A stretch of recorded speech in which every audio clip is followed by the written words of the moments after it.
Now, another one that really, really annoys me is this. This is iodine. Where are we? Yeah, iodine. So this is. I mean, I have no interest in this particular preparation, but it's well, it's the one I take, but at the moment. But I'm not. There's plenty of Lugo's iodine 15%. So this is Lugo's iodine 15%, developed by French physician Dr. Lugo in the 1820s, I think. Now, iodine has been a staple of medicine for hundreds of years.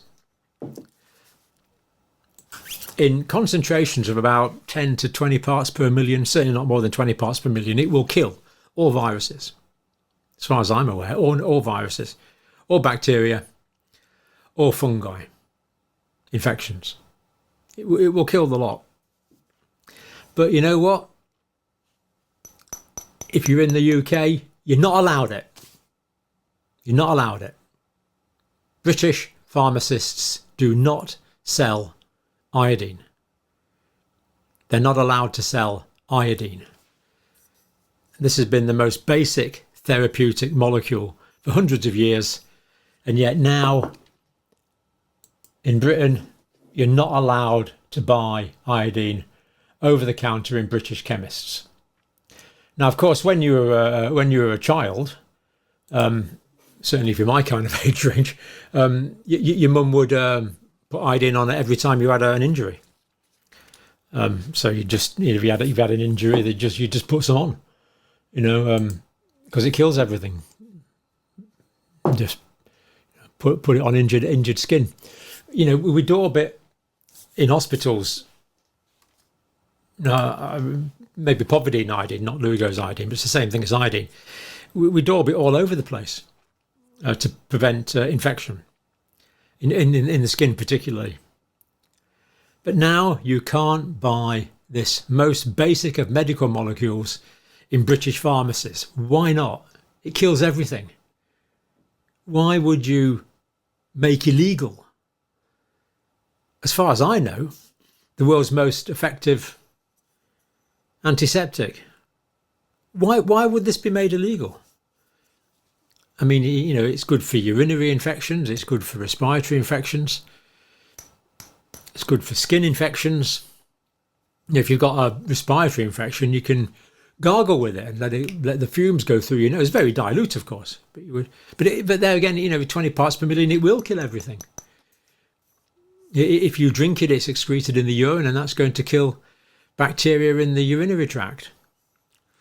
Why is this not allowed? It's essential for thyroid health and other glandular health. So I mean, I take a bit. So I take it from a prostate. I don't know any specific evidence that it's good for your prostate, but I suspect it is. So just I take about maybe, I don't know, 40th of a mil. Come on out. I should get one with a dropper really. But there you see, that's about what? That's about 30th of a mil there. Just add a bit of water with it. Not telling you what to do. But cheers. Tastes a bit like swimming pools because it's next to chlorine in the periodic table, or near chlorine in the periodic table. Yeah. Essential for glandular health. So I'm hoping it's going to help with my prostate enlargement, which virtually all men of my age have. I actually took 12 milligrams of ivermectin a day for 7 weeks. I had no side effects at all.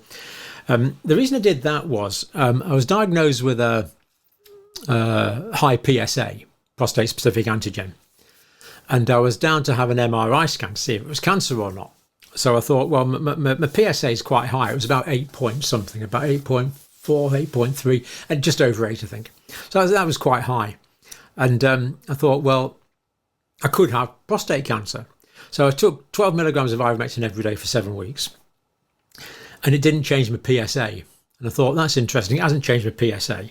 So given that it hasn't changed my PSA, that could mean I haven't got prostate cancer. Because I thought if I had prostate cancer, it might be effective. I might be completely wrong about that, of course. But I had my MRI scan, and thankfully I didn't have prostate cancer at that stage. Hopefully still don't. So it didn't change my PSA. So Is it any good for benign prostatic hyperplasia like I had? No, in my case, it didn't seem to be. But if I had cancer of the prostate, would it have brought it down? Because many people have said that it would do. Again, we don't know because it's not available. So this should be available. So ivermectin, potentially a completely breakthrough drug. Iodine, a preparation that's been used for hundreds of years with brilliant effect. There's an old saying in medicine, when you know not the when and the why, give ye then the K and the I. K, potassium, I, iodine. Potassium, it's because this contains iodine and potassium iodide. But you're not allowed it. So if you'd like to gargle with iodine and you live in the UK, you're not allowed to buy it in British pharmacies. Just have to let the viruses fester and cause more infection. You're not allowed it. Utterly bizarre. And we know this is effective against a wide variety of things, and yet you're not allowed to buy it in the UK. It's almost as if they're trying to keep us sick by denying us really basic medicines. And in the case of iodine, something of proved efficacy for hundreds of years, and yet we're not allowed it. Expensive pharmaceutical drugs, yes. Simple treatments like iodine, oh no, way too dangerous. You children, you might hurt yourselves. And you wouldn't give children razor blades to play with, would you? I mean, stupid people like you and me, we don't know how to use iodine properly. Far too dangerous for us to play with. I genuinely do not understand what is going on in this control of, as far as I know, the world's best antiseptic, why you can't buy it. Now, of course, online this is readily available. I mean, as I say, available. Many available. And again, I'm not recommending any medical treatment. I'm not recommending any doses. Never start or stop taking any medication or any substance based on what you hear on this channel. This is for educational purposes only, and I also share my personal experiences.